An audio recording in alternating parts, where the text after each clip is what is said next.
Joe Nortrup here from the K-Cup.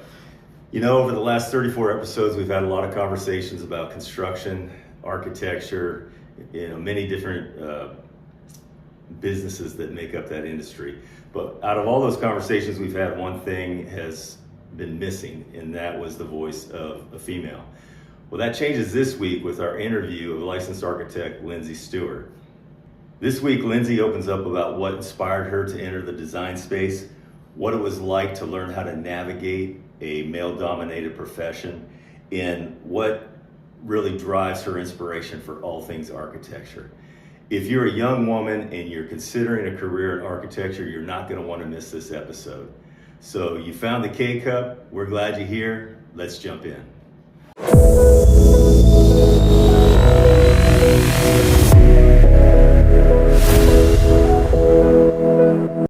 So Lindsy, welcome. We're so excited to have you here. We're looking forward to hearing, your story about how you got to here, what you look forward to down the road, what you have in store. And we're also really excited about hearing your insights, from your perspective as a woman in the design space. We want to hear your insights about this industry that really affects a big part of our lives. So we're excited and we're glad you're here, and thanks for being here. Thank you. Thank you for having me. I'm looking forward to chatting with you guys. I think it's going to be fun. Awesome. So to get started, but just tell us a little bit about your story. Tell us a little bit about yourself and what you're up to these days. Yeah, I'm from a small town north of Baton Rouge, St. Francisville, Louisiana. I grew up there my whole life and went to Louisiana Tech for architecture school. Graduated in 2015, and soon after, eventually moving back to Baton Rouge to really start my career. And from there, I was working in kind of a larger firm in the area, and I was there for about 5 years, working on licensure, gaining a lot of experience, working on all kinds of stuff through that firm. And then in 2021, decided to make a little bit of a change. Phillip sent me a text, and we got to talking, and in 2021, 22, something like that, ended up being the first hire at Kern Architects. Nice. And finished my architectural license in 2022, became a licensed architect, and Awesome. been with Kern Architects since. Cool. Awesome. Yeah. Hey, what year were you at Louisiana Tech? From 2010 to 2015. Cool. Makes me feel old. But actually, fun fact, I started my career at Louisiana Tech as well. Not my career, my studies at Louisiana Okay, Tech yeah. as well, too. So I started off in architecture at Louisiana Tech. And I didn't know that. Yeah. He was in the first class, 1925. Yeah. yeah, so I did that for about a year and a half, and I transferred to LSU and actually studied architecture at LSU for my first semester there. And then I swapped to CM after that. So anyway. Oh my gosh, that's Yeah. crazy. Go dogs. Yeah. But All right, so let's jump into your origin story, okay? I've got a lot of questions and I need answers. So I want to talk about first about the moment that you knew that architecture was going to be the thing for you. When did you have that epiphany? probably not as soon as most people do. I didn't grow up knowing architects. My family didn't know architects. It was actually my mom who suggested, what about architecture when I was a high school senior? Even at that point in high school, I wasn't super studious. I really didn't have a clear direction of what I wanted to do. I knew I was going to go to college and study something. And so she kind of put the idea in my head, and I went into architecture school kind of blind. I didn't really know what to expect, really didn't have much of an idea what architecture was.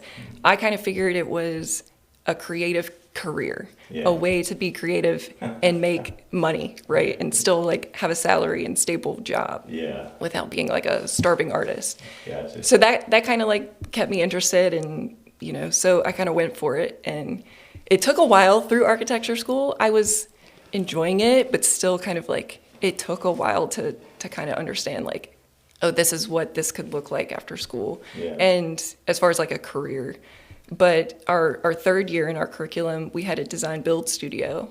And that for me was when it kind of the click happened in my head. This is what running out of years. I know. It was you better stick with it or make a switch now. It's kind of now or never. Yeah. But after that studio is when I think I saw what potentially could be my strengths in this career path, and Awesome. and also like the impacts of what your efforts as a designer, as an architect, how they impact people and communities and stuff like that. And that was the first time I really kind of saw it come to life. So after that, I was like, yeah, I'm pretty sure this is what I want to do. That was it at that point. I stuck it out. So I can kind of relate to that. I likewise felt like, I mean, I was decent in high school. I performed pretty well or whatever, but I really didn't know like what I wanted to do. I remember like sitting with the advisor at Louisiana Tech, actually, like having some discussion, like, well, what do you like to do? I mean, I like to draw. I like to build stuff. It's like, it sounds like architecture. And so literally, it's like, that's kind of how I started in architecture. And, you know, I actually enjoyed architecture at Louisiana Tech. Now, once I moved to LSU, it was a different animal for me. Yeah. It was very different expectation, just very different program. So who knows? Maybe if I stayed at Louisiana Tech, maybe I'd be an architect. But anyway, definitely can relate to what you're saying. I kind of started off the same way. Like, So what made you switch to construction? so at Louisiana Tech, architecture was, obviously I didn't get very deep into it, only a year or so. But very, very hands-on projects. We made lots of little cool gadgets and different stuff. And, some of the studios were drawing studios. We're actually drawing perspective and different stuff. And I really liked all that. Now, once I moved to LSU, it was just very different. I remember like one of the first studios I went to at LSU, and I'd already been in architecture for a year. We literally had a huge pad of paper, and we drew lines for 3 hours. Like, we drew them one direction for 3 hours. The next class, the professor was like, okay, we're going to draw lines vertically today. And we did that for 6 hours. We literally just drew lines. So it was a very different program. Yeah, just kind of like lost interest maybe. Yeah. And, the expectation there was very different, and not necessarily in a bad way.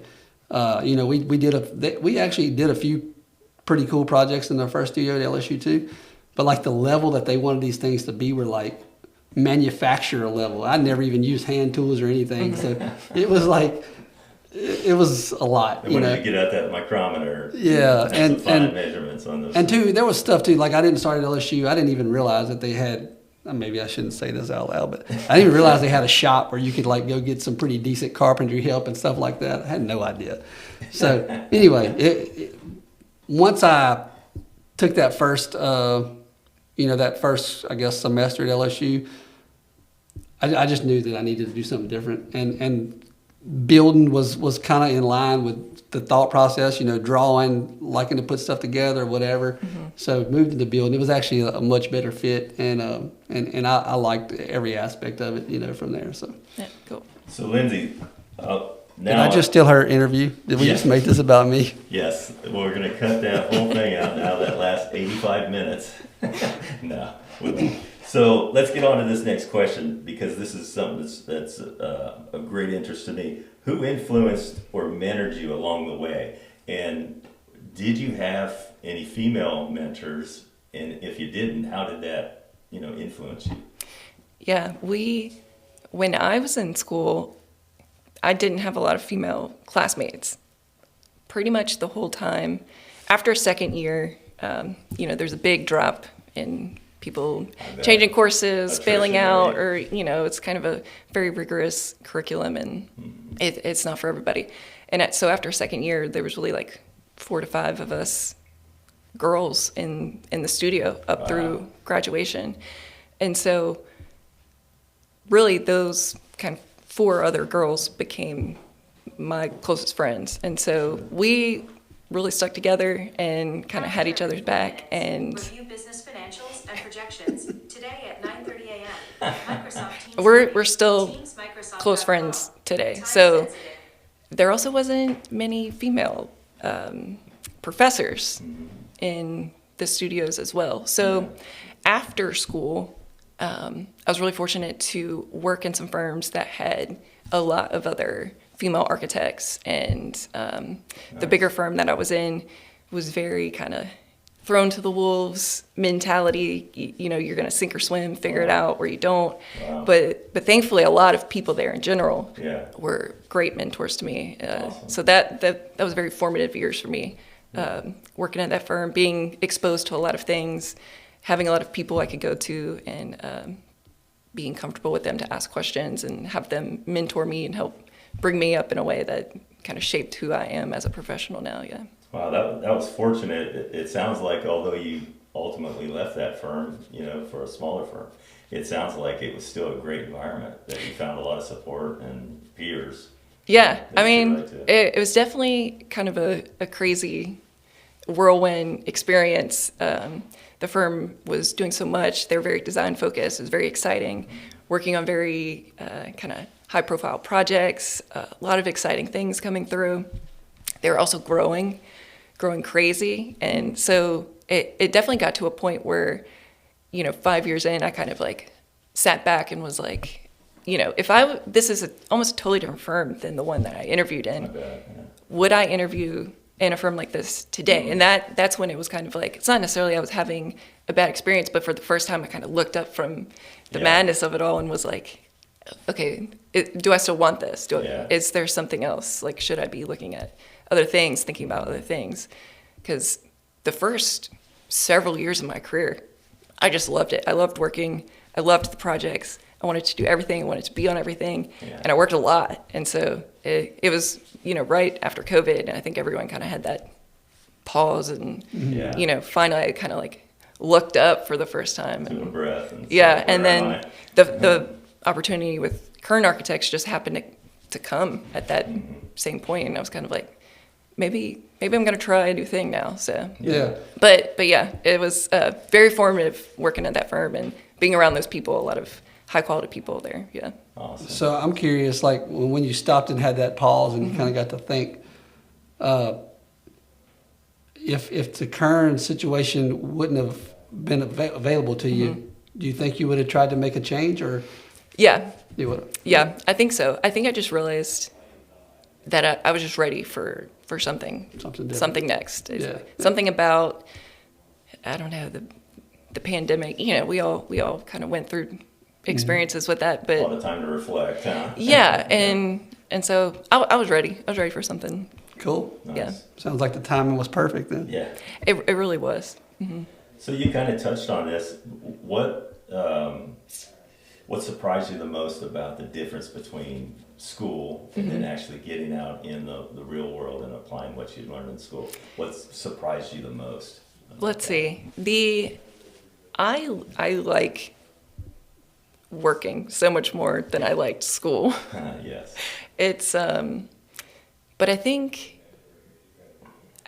the biggest misconception, and I talk to students a lot now. In addition to working with Kern Architects, I work with the state licensing board as a licensing advisor. So I go to the universities and talk to students about That's great. the career and the path to getting licensed and stuff like that. And something that I really want students to understand is, in school, they push design a lot. Like, design's very important in school. Learning the design principles, learning how to draw, all of those things are the foundation of, being an architect. Sure. But I think the reality is, once you get into the profession, it takes all kinds, Yeah. right? Not just designers, not just this. And I think being able to learn your strengths in school will help you find your place in the career. Yeah. And so I think what's so interesting about architecture, this is something that I learned when I was a young student. Somebody told me once, engineers know everything about one thing. Architects know one thing about everything. Yeah. Our careers are so vast, like our scope's so vast and varying, right? And so just because you're not a designer, or just because you don't like modeling, or just because you don't like rendering, doesn't mean you don't have a place in the career field. As witnessed by the spec books that are usually that come with each project. Yeah, it takes all kinds of people with all kinds of different skill sets to make a project successful. So Yeah, that's awesome. So let's get into the work itself. So let's drill in a little bit on this. So what aspects of architecture, of design, actually energize you, that gets the blood pumping? Yeah, I do like design and I love the creative process, but I think what I love so much about it is that it's actually problem solving. I like the being able to identify a problem and come up with a solution and embedding good design in that solution. Yeah. That's what excites me. That's what I think is really fun. Awesome. I love the point of a project. You know, we have these design phases, right? Where we come up with a schematic design, something that's very loose. I love the part where we take the schematic design and bring it into design development, where you have this kind of concept of a project, and now you're saying, okay, let's make it real. Let's make it a building. So you're fleshing out that framework. What are the systems? Yeah. What is the exterior? What, you know, what are all the structures and how are those working together to maintain this concept that we came up with? Yeah. I love that part. That's Yeah. kind of the first time where you take an idea and you say, okay, now how do you build it? How do you make it real? How do you make Yeah. it function? Yeah. You know, as a builder, probably the biggest conflict I see between design and function, just in a practical way, it seems to be mechanical, particularly like with HVAC and stuff like that. Just out of curiosity, side note, is that something that you have to give a lot of consideration to when you start fleshing out that design, like how are we going to heat and cool this thing? You know what I mean? Because you can make stuff look really cool, but it can be very difficult to, you know, to get that space livable. Right. Yeah, definitely. I think design alone doesn't make good architecture. It doesn't make a good architect. It takes the building science, Yes. the life safety. It takes Yes. all of those other technical things as well to make a good building, to make a good architect. They're putting all of those technical components in while maintaining a pleasant design, good aesthetics. Yes. You know, not sacrificing aesthetics in order to make all of those other components work as well. That's what being an architect is. Yeah, that's the gold standard right Yeah. there. And like John and I have talked about this before, like we all really live most of our lives in built environments. So like what you're saying, design's great, the artistic element's wonderful, but can you live inside of that built environment? You know, Right. comfortably work and be productive and all that. So To me, the good design is the default. If you're an architect, the design should be good. yeah. Awesome. And but in order for it to be right, in order to do it well, it takes all those other things. Yeah. And at the end of the day, if you're doing all those other things and you don't have a good design, you're being lazy. Yeah, I mean, for lack of a better term, like the cool design is the sexy part of the project, but all those other things that aren't, you know, like the mechanical and stuff like that, that you know the average person walking off the street aren't going to notice or see. They're just expecting it to function. You know, that's what you're saying, is that you have to lend as much time to figuring that out and incorporating that into your design. So, Oh, definitely. And if you're doing it well enough, that stuff isn't getting noticed, yes. right? Oh, that's cool. I remember, you know, Phillip and I have known each other for years, and I think we were attending someone's wedding at a big Catholic church, and he looked up and he was like, I like to play this game of, you know, try to find the air supply. You know, if you're doing it right, all that stuff is concealed and it's not noticeable and it's not in your face. Yeah. And so we're like looking up at the ceilings. Everyone else is like paying attention to the ceremony. We're like, you know, where's the HVAC system? That's funny because I think builders, John can probably relate to that. Like every time you walk into a place, you start analyzing those things. So, Yeah. you know, as a builder, you're like, where's all this stuff at? So, all right. So walk us through a recent project, or, you know, recent is a relevant term, but a project that you're exceptionally proud of, and what was it about that project that really, you know, just lit it up for you, that made you come away feeling, you know, like that was a great job? Yeah, every time I get the favorite project question, I always say it's just like the one that I'm currently working on, because I don't know, that's the one that I'm currently learning from, growing from. That's the one I'm, you know, kind of pouring into. Sure. It's I kind don't- of like eating something good. So if you're eating something good, it's always the best thing you've ever That's had. right. That's right. Exactly. And once it's done, it's done, You want to right? be present with that meal, with Yeah. that burger. So to me, that's the project that I'm currently working on is always going to be the favorite project, But we did just wrap up a pretty extensive renovation to a bank in Metairie. And I mean, we touched from the foundation to the roof. Every bit of that building, totally transformed it. Wow. There were a lot of challenges, a lot of surprises. As renovations tend to unveil, Yes. some Surprises. golden surprises. But it was fun, and I learned a lot, and I saw some new things, that I hadn't experienced before. And at the end of the day, it looked just like our renderings, Nice. which is really cool to be able to overcome challenges in the field, still accomplish Yeah. that initial design goal, and have a happy client. Yeah. Yeah, that's awesome. So my last question about the work was something that you really already touched on, the balance between the design part and the pragmatic things like, the client's needs and how the space is going to be used and all that. So I feel like you touched on that. If there's anything you want to add to that, that's fine. If not, we're going to dive into how you navigate this industry, Okay. particularly as a woman. There was a part that we didn't really get on in that last part that you're referring to. Uh-huh. One thing I feel like you guys do pretty good is I don't know what y'all call it, but like the pre-design, like actually doing some of that same due diligence that you're talking about, but actually making sure that the project's like feasible. Yeah. I know that Phillip's done that on a couple of jobs that we worked with, where it's like, we're kind of ready, like, let's get this thing moving, let's get you a contract, because the quicker you guys can get it designed, the quicker we can start building it.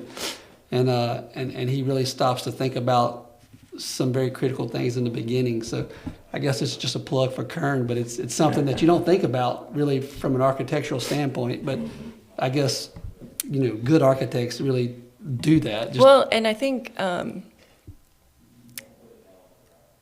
big element of that is wanting to protect a client, wanting to protect Yeah. their investment. At the end of the day, we want to inform them as much as possible on all the decisions that they're going to be making moving forward. Sorry, guys. Oh, That's all right. good. Happens to me all the time. Every episode. Literally the biggest meeting I ever had as a general contractor. I say the biggest early on. Most important. Yeah, like I sit down and I literally could not talk for like 10 minutes. Yeah. We just eat Never lunch fails. and Yeah. something. Yeah, I was very embarrassed. Sesame seed was stuck right It's there. just the little tickle. I promise you though, like at least you're talking. Like every time I went to say something, it was just like, just Yeah, I've been there. Believe me, it's funny how that happens. But But yeah, that pre-design phase, it allows us to kind of do some initial investigating and kind of get ahead of anything that might not be favorable, to the project Yeah. in the long term. yeah, And for clients to have that information up front is just a way of us being able to use our knowledge as professionals and inform them in the best way that they can, so that ultimately they can make the decision that's best for them. And if that means a project doesn't go forward, then good. Nobody Right. spun their wheels and wasted their time and Yeah. spent money on design documents that they didn't need. So right. So one thing that I've heard Phillip do on multiple site walks and stuff is talk about costs that aren't related to architecture, construction, any of that. Like, hey, we keep talking about this budget, but remember there's other costs, whether it's furniture or whatever. right, yeah. The construction cost, that's one line here. Right. Yeah, you've got all these other things too. Yeah. So I think that goes a long way with the client. Just to you kind of put them on notice and helping them, really think through the process. I know the times that we've done that, the client's always appreciative. So Yeah, and a lot of people want that, but a lot of people don't know they need it. Right. A lot of people don't realize how much more is actually going into it than just having a set of plans. yeah. yeah, that really falls kind of under like your ethics as part of your profession. You have that fiduciary responsibility to your client not to be taking advantage of them. Yeah, And some certainly. people don't have that kind of integrity. So when clients come across that, one, they can. Nowadays, it's really easy to identify that because it stands out, and two, it makes them want to come back and do business with you again in the future. So, Yeah, and hopefully it establishes like a level of trust oh, for sure. with us as we move forward. Yeah, Yeah. absolutely. All right, so let's talk about navigating this industry. of design and architecture, and I'm going to throw some stats at you. So, although in recent years, those graduating from architecture programs that are female has approached now 49%, so almost roughly half. Despite that, currently women only make up 27% of those architects that are licensed. Out of that 49%, only 27% are licensed. And out of that 27%, only 10% find their way to leadership positions in the industry. So obviously we're talking about an industry that's traditionally a male-dominated industry. So what I want to dive into here is, get some of your insight into how you've developed your own way of navigating this industry, and obviously you've done so successfully. So I would imagine the environment, does influence how you craft your own style of communication, and you've done that in a way that works for you. So touch on this for just a minute, like your approach to navigating difficult conversations in the workplace when they come up, from your perspective as a woman in this male-dominated industry. It was definitely intimidating for a while, and I remember my first couple projects in CA working with contractors. That was a whole different experience and a whole new group of people and Yeah. all these new dynamics to kind of figure out and manage. And I went in a little bit naive, and I also knew I didn't know anything. And so I think I thought, if I'm just nice, if I'm nice to everybody, we'll figure it all out together. Yeah. It'll be fine. It'll go well. And I think that was a little bit naive. And I think being young probably didn't play in my favor. Sure. But there were some times where, somebody tried to pull the rug over me or, kind of take advantage of Sure. niceness or something like that. And Yes. I kind of realized, this actually isn't working for me. Yeah. And I've got to figure out how to manage this, how to manage the expectations, and how to talk to people that maybe I don't know how to talk to, or talk about things I don't know much about. And it took a lot of trial and error. But for me, what I realized was there were 3 characteristics that I felt were authentic to myself, that I could always maintain and stay true in, no matter what the conversation was, who I was talking to, what the scenario was. And that was being professional, Yeah. being respectful, and being kind.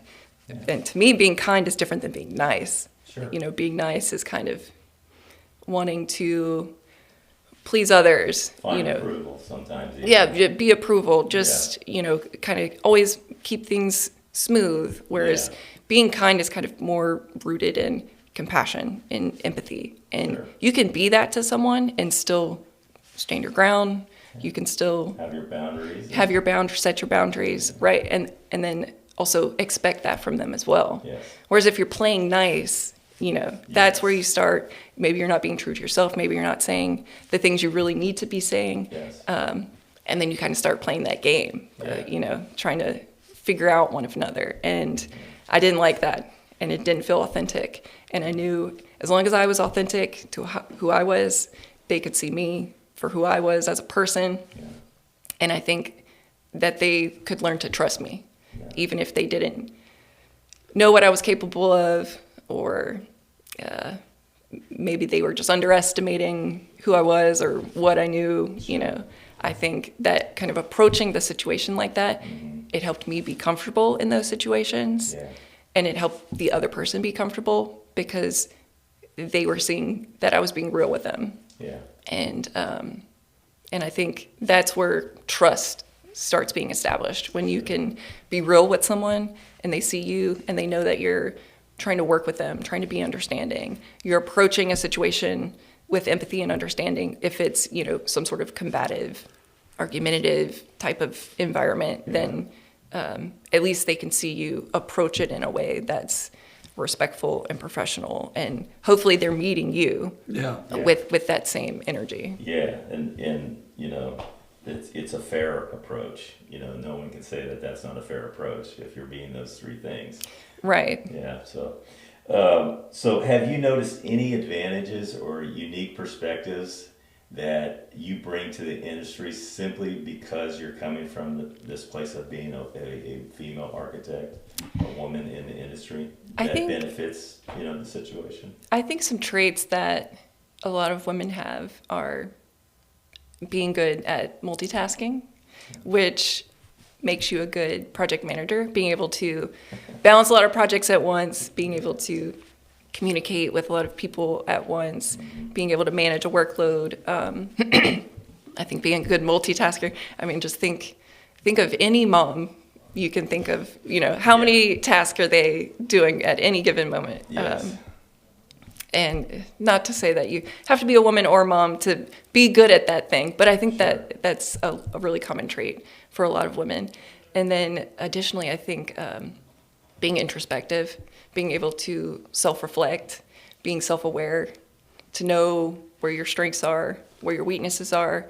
I think that leaves you being open to being able to improve and learn and gain from others and hear other people's perspectives and being able to take that in. And if you're being introspective, you can't be egotistical. Yeah.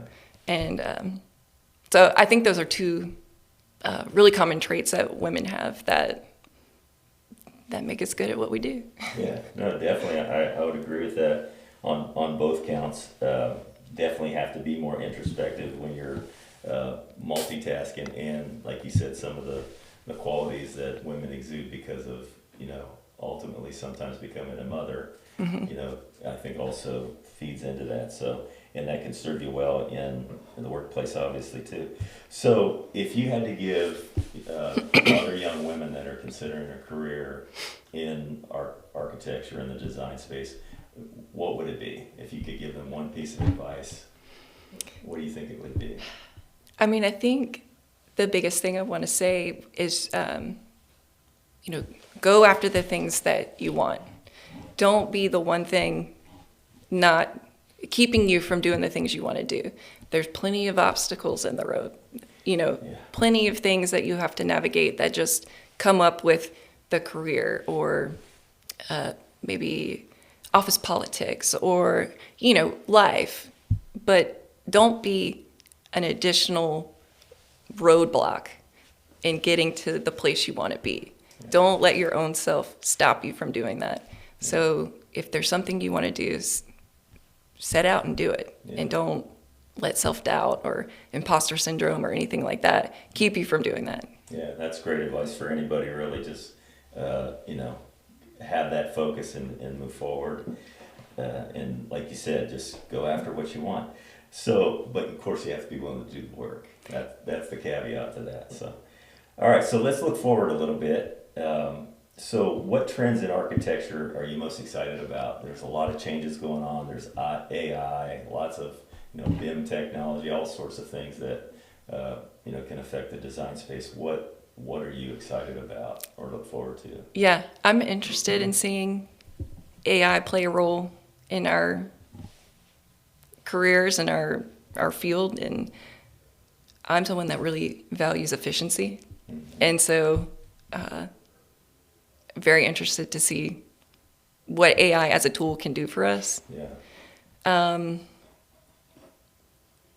I think also just kind of evolving as a professional in a new, young firm and evolving our firm and seeing, where we end up going in A lot of growth opportunities. a lot of there, growth for sure. opportunities and kind of, paving that path for whatever we want that to be. Yeah. Looking forward to that too.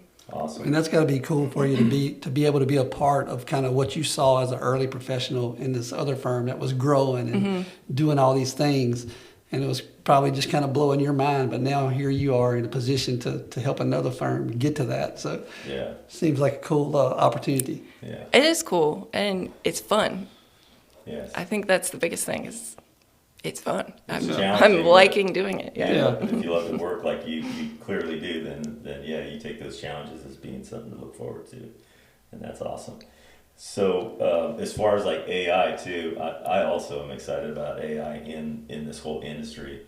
Like for example, AI taking a set of plans, being able to input a set of construction documents and the spec book, and then have AI analyze every place in that design where the builder would want to be aware that something in this spec book is associated with this aspect of the project, and you need to be have a heads up on that. I think that could be great for people on the construction side of it, being able to interpret those better, because that can be daunting sometimes, particularly if you're a young project manager and you haven't dealt a lot with the spec book and stuff. It can be in plans themselves, it can be daunting.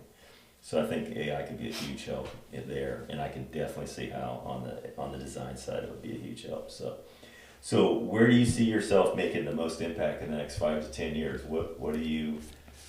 I know that we've talked a little bit about your new role with Kern and with being an advisor to licensing. I'm sure you've got some plans there. Share with us what you see yourself doing in the next 5 to 10 years. Yeah, I definitely want to continue my role with the state board being a licensing advisor. I've really enjoyed doing that, and it's helping me just stay more connected with the generation that's coming up. And so I think seeing that through, and maybe potentially working with the board in another capacity, like being on the board itself, helping strengthen our profession in terms of, like the legal practice of architecture and protecting the profession in that capacity. Yeah.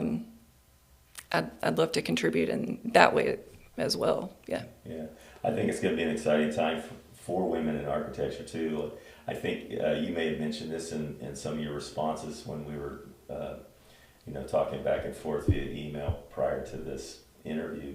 That the baby boomer turnover is getting ready to happen, and there's a lot of leadership positions Right. that are baby boomers, and those people are going to be going Right. away. Getting back to the numbers of it that you had brought up. Yeah.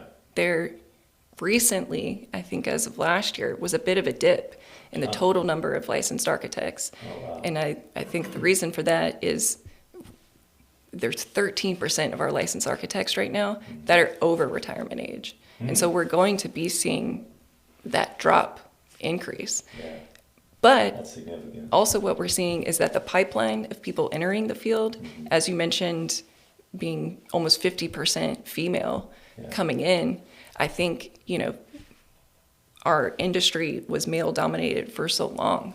Yeah. And those men have had long careers and have worked their way up through firms and firm ownership. And as they retire, those positions, those chairs at the tables are going to open up. Yeah. And hopefully with a higher number of women also entering the field and kind of that dynamic switching to more 50-50, some of those women who have been working their way up as well can start filling those empty seats. So I think there's a very interesting and cool shift coming in our industry. And I think there's, firms are going to look a lot younger. Yeah, I'm a witness to that, because in my capacity here, in a month's time, I enter like every major design studio in Baton Rouge and the greater Baton Rouge area. I'm in it once a month, basically. And when I walk into those spaces, usually they're set up like these giant classrooms and everybody's at their computer. But when they all look up, because there's a disturbance, usually it's quite, you can hear a pin drop in those places, And then of course, the goofball walks in with cookies and makes a disturbance, and everyone looks up, and the faces looking back at me are, in a lot of studios, or the majority are female. And so I do see that change happening, and a lot of the leaders that get up and greet me when I come in, not the majority, but there's a significant number that are female. So I definitely see that as a trend. There's a lot of women interested in that space, and I can see that growth happening, especially like you brought out with that. Did you say it was 13%?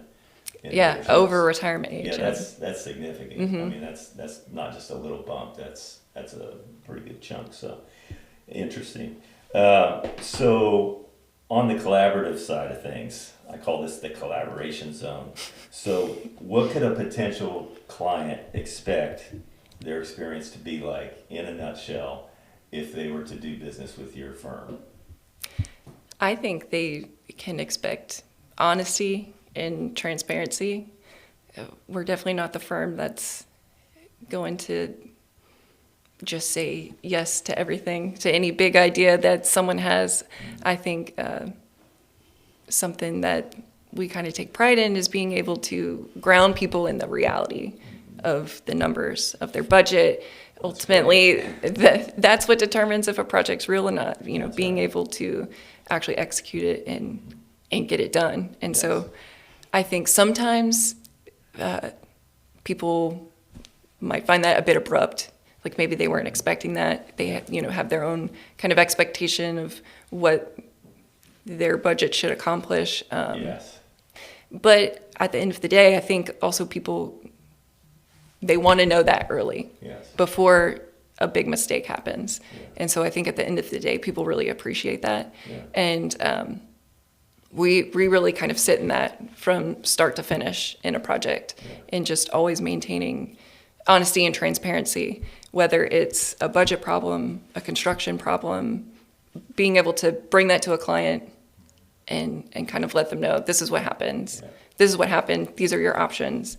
This is how we can move forward, and just informing them in the best capacity that we can as professionals. Yeah, the key thing you said that stuck out to me right there was informing them. Mm-hmm. I feel like all of us in our capacity in this industry have a responsibility to educate. As we do business with clients, we also should be educating the public and making more informed consumers or clients, whatever you want to call it, investors. A lot of these people are investors that we deal with. I'm sure for you as well. Yeah, in design and construction, you spend so much time, blood, sweat, and tears in projects and buildings, and making them come to life. And it feels like they're yours, right? Because you're in it so deep, and you spend so much time doing it, and it takes so much pouring into in order to get it done. Yes. But at the end of the day, it's not. It's the clients. That's right. And we have to serve them as professionals, right? And the best way that we could do that is to educate them and inform them, so that ultimately they don't regret where they end up at the end of the project. Yeah. So earlier I kind of alluded to some of the things you guys do in the pre-design process, and you just said that sometimes you think your approach can be a little abrupt to clients. And it's funny that you said that. Me and Phillip met with a client not that long ago.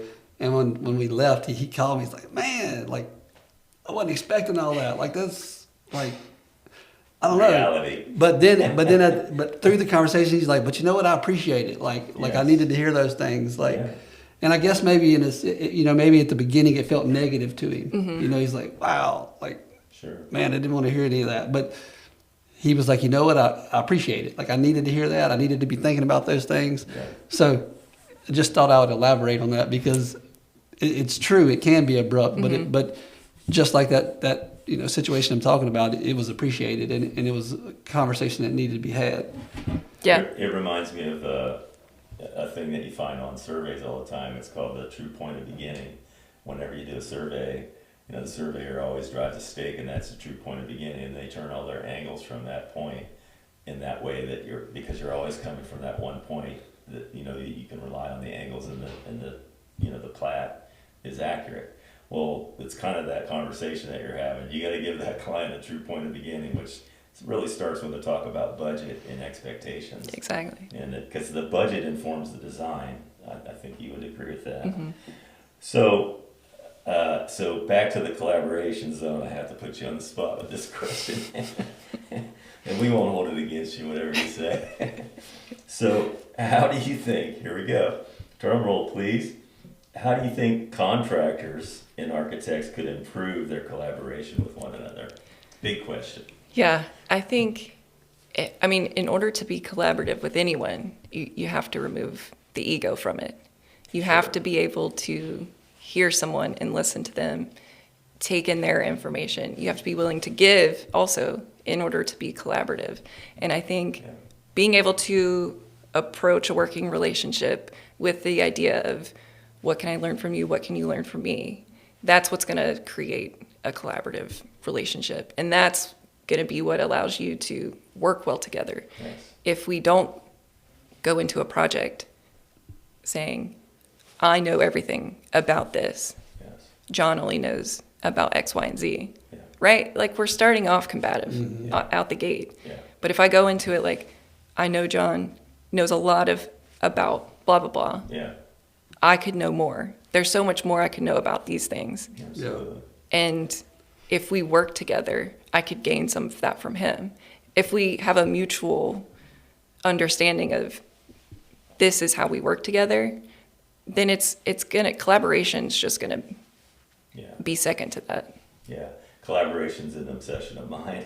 I do a lot of studying and writing about collaboration, and what you were talking about, when like builders and architects come together and the ego is in the room, that's the antithesis of collaboration. Collaboration means to create together, and you literally are going to create something together. So it's getting that mindset right, and that I'm kind of on a mission to wherever I have opportunities to inform people about what collaboration is and the benefits of it. Like I even say that in my mind, collaboration is better than competition. It beats competition every time, even with your peers in the industry. Like for example, 2 architect firms could collaborate on something and produce a superior product for some stakeholder.